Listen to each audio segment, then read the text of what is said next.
Anyways, alas 12 na, matulog na kayo, boss. Para hindi tayo mag-hyperbola. So, number 7. So, equation naman ng hyperbola.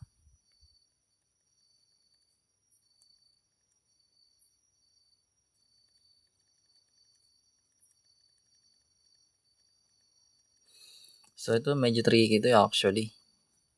Pero, try natin kung masagutan natin. So, let's say meron tayong center na given. Centered at 0, 0. Then, kapag mga given kasing ordered pair, mas maganda ginagraph para nakikita. Then, meron tayong vertices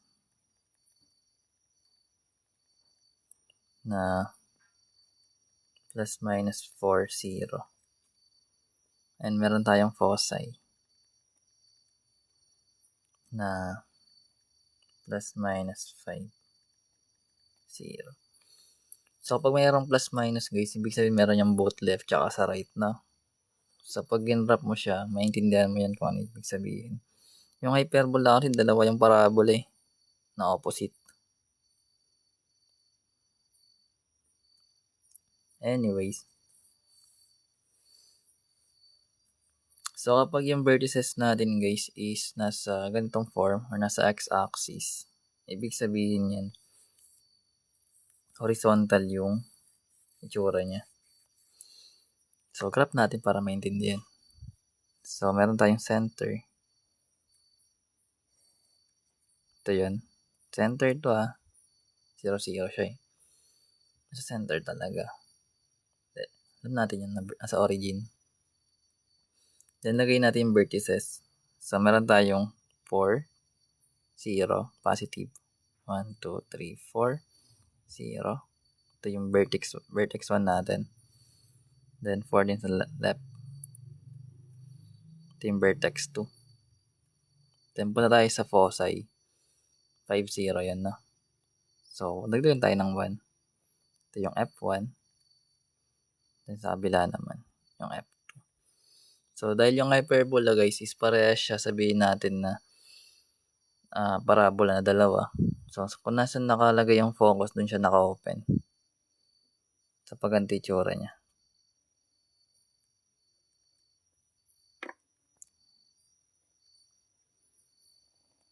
Then, syempre, ang formula kasi natin, di ba, is parehas lang siya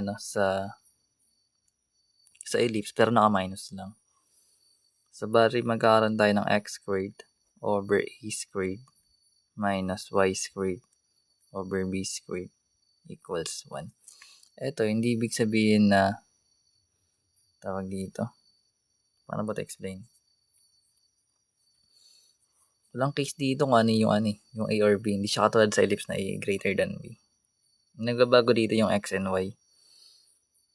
Sino yung positive? Para makita mo kung saan siya naka-open. Ano yung opening niya. Pero mas maganda graph yan. Meron din to major tsaka minor. Anyways, yung meron tayong formula for kasi kunin na, di ba ang kinukuha natin is A tsaka B.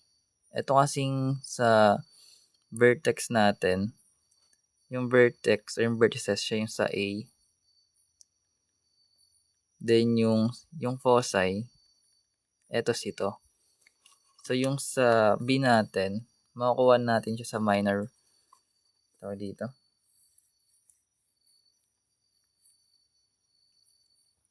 Yung minor ba tawag doon? Ay, co-vertices. Yun. Yung B, makukuha natin sa co-vertices. Yun, naalala ko na. So, ito siya guys, no? Yung sa vertex, sa A yun. Yung foci sa C. Then yung co-vertex, yung B natin. Actually, dito yung nakalagay So, yun. So, paano natin makukuha yung B? So, kapag mayroon tayong hyperbola, gamit tayo ng Pythagorean.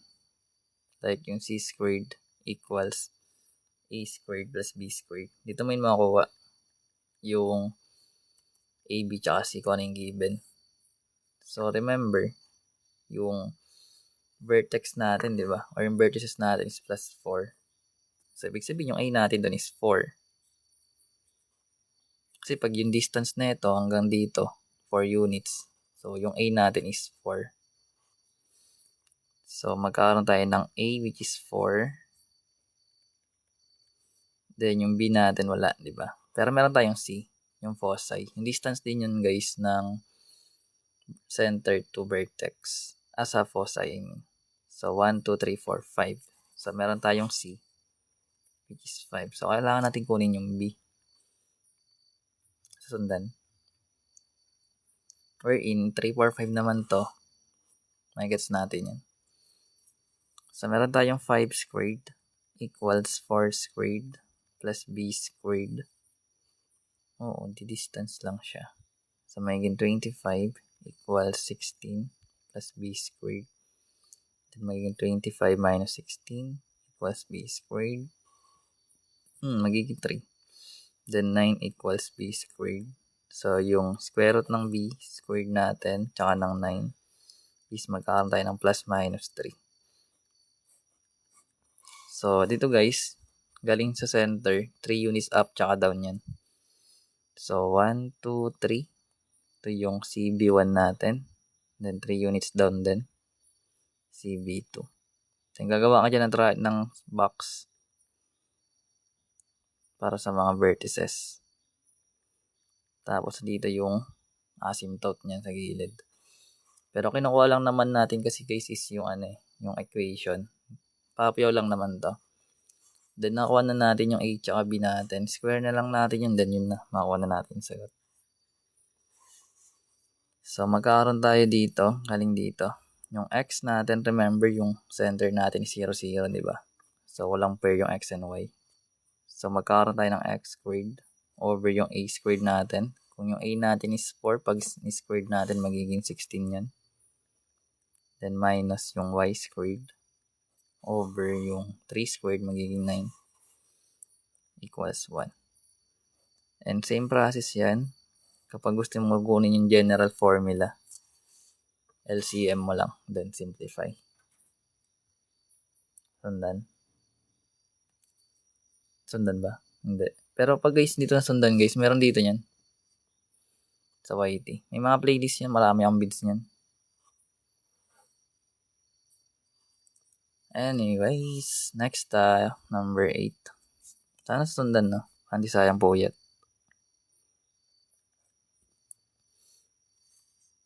Actually, lahat na ito no? Dito pa lang Sa center, basta, 4 na Madali lang to.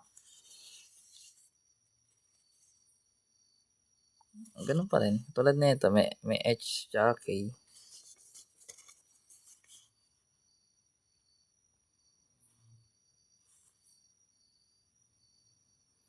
Ito lang naman nagbabago dyan, guys. Kapag meron tong, makakangat na yung balat ko.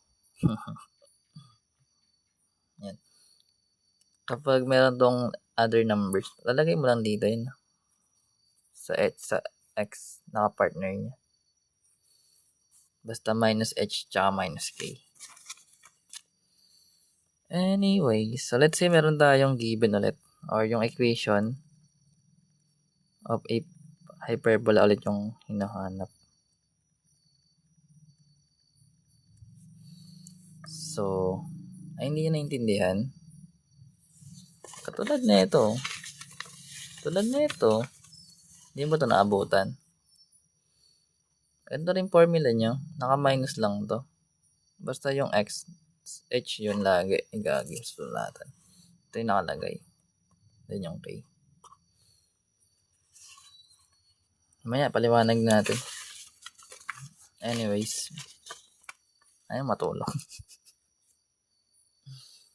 Tulog ka na kasi. Para wala iniisip. So, let's say meron tayong given. Hyperbola pa rin, no? Equation na pa hyperbola. Then yung given is nasa 0, 0 ulit muna. Para ma-visualize nyo kung ano yung pinagkasabi ko. Kasi kung mag-shift naman yung graph, madali na lang yun. Kung center, nagbago lang. So, meron tayo guys na centered at 0, 0. Then, yung transverse axis natin, let's say vertical. Vertical transverse axis. Alam nyo to? Hindi. Hindi ito alam. Then, meron tayong A, which is equal sa 3. And yung B natin is equal sa 5. Pag sinabi kasing vertical transverse axis, oo. Ito yun guys, oh. Yung transverse axis, yung mahabang line. Para siyang kung iisipin mo siya sa ellipse kanina, siya yung major axis. Wherein, yun yung nagdi-dictate kung alin yung itsura ng parabola mo. So, pag horizontal yung transverse axis mo, ibig sabihin, naka-open siya left and right. So, kapag vertical, up-bottom siya. Top-bottom. Basta ganun. Anyways. So, paano natin gagawin yun? Pwede mo siya i-graph kung gusto mo. So, kapag vertical yung hyperbola natin, yung y natin yan is positive, no? Kaya nga sabi ko kanina, nagbabago lang dito sa x and y. Kapag kung sino yung positive, doon yun yung magiging transverse axis mo. Dito nagbabago na a squared tsaka b squared, unlike sa ellipse na kung sino yung mas malaki na a, doon naka-open or naka-elongated. Ewan ko nagigets, pero ako nagigets ko yung sinasabi ko eh. Ay nako. Anyways, so sabi natin, positive yung y kasi nga vertical transverse axis tayo na. Oo. So yung gagamitin mong formula is y squared over a squared minus x squared over b squared equals 1. Kasi tingnan mo dito, yung x squared positive, ito pala. Kaya siya, yung a squared natin under pa rin. Uy, thank you, Zach.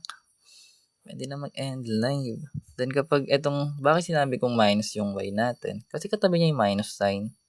Sabihin dito, yung positive yung x. Then dahil nga sa vertical transverse axis natin, y dun is yung positive. Then minus yung x. At sabi na natin na yung center is 0, 0. So walang pair yung x and y. Uy, good morning, Beans. AM talaga eh, no? Good morning na talaga si AM na eh. Beans AM. We think is Zach. Grabe naman yan. So, yun. So, basically, mag-graph na natin. So, yung a squared, magiging 9. Kasi 3 yun, di ba? So, galing dito. Magiging 9. Then, yung b squared natin, galing dito. Magiging 25. Hindi ko alam kung naintindihan nyo. Pero ganun siya ginagawa, guys eh. Sana naintindihan. Pero kung hindi, punta kayo dito. Marami dito yan. Or next live, explain natin ang maayos. So, copy lang natin yung y squared. Then, yung a squared natin na 9. Then, minus yung x squared. Then, yung b squared natin na 25. Then, equate lang sa 1. So, get mo na siya agad. So, remember, ulitin natin. Yung c. Kung gusto mo, hindi naman kailangan kasi sa formula ng c. Pero kung gusto mong kunin yung c na ito, guys, ganun pa rin yung gagawin mo. So, punta ka sa Pythagorean. Bakit pala siya plus? Alam mo ba na kung saan yan? Kung sa ellipse, yung formula niya kasi sa ellipse, guys, ganito rin siya, c squared equals a squared, pero minus yung b squared. Bakit? Remember, paano ba explain na madali?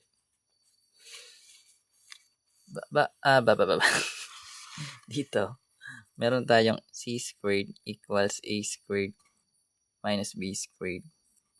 Pag sa ellipse to then sa hyperbola naka-plus. Yung focus kasi ito, di ba? Focus. So, remember, kung ito yung given natin nakuha, then meron tayong c squared equals yung a squared natin na 9 plus 25. So, bakit 6 yung magiging c natin? 6 ba? Hindi marunong mag-plus. So, magkakaroon tayo ng c squared equals 9 plus 25 is 34, di ba?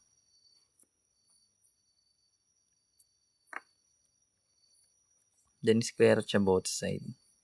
So, ano ba ito? Perfect square. Ano ba siya? Perfect square. 2 tapos 17. So, wala siyang perfect square. Anyway, ganito magiging kalabasan niya, no?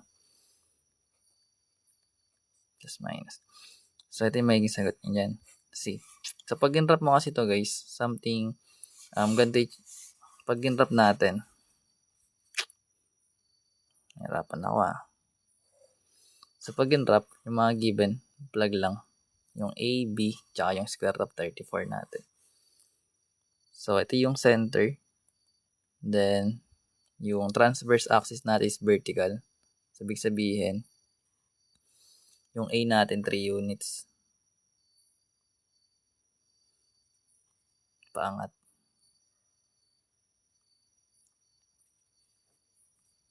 Naintindihan? Yung vertex. Basta plug mo lang yan dyan Then, yung B natin. 5 units. Then, gawin mo yan ng box. Ano ba yung square root ng 24? Square root ng 24 yata, nandito yung parte sa taas. 34. Something nandito yan parte. Yung C natin. So, dahil nandito yung focus, pag ang tsura niya.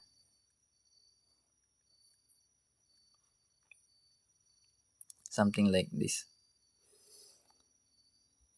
Ay, mali ako. Dapat dito ko pa nilagay. Ba't nandun? Tunog na. Dito dapat. Focus kasi ito Basta ganyan nakalagay yan. And bakit yung C natin is nandito? Di ba focus to? So, sabi natin, nasa ellipse minus yung eto minus then sa hyperbola plus. Kasi sa hyperbola, nasa labas na siya ng graph, yung focus. While, pagdating naman sa ellipse, yung focus na ito, nasa loob. Kaya siya minus. Intindihan nyo? Kasi kung ito yung major axis natin major axis natin dito. Yung focus niya nandito sa loob. Yung F natin. Kaya siya minus. So, kapag plus, nasa labas yun. Ewan ko na gets niya.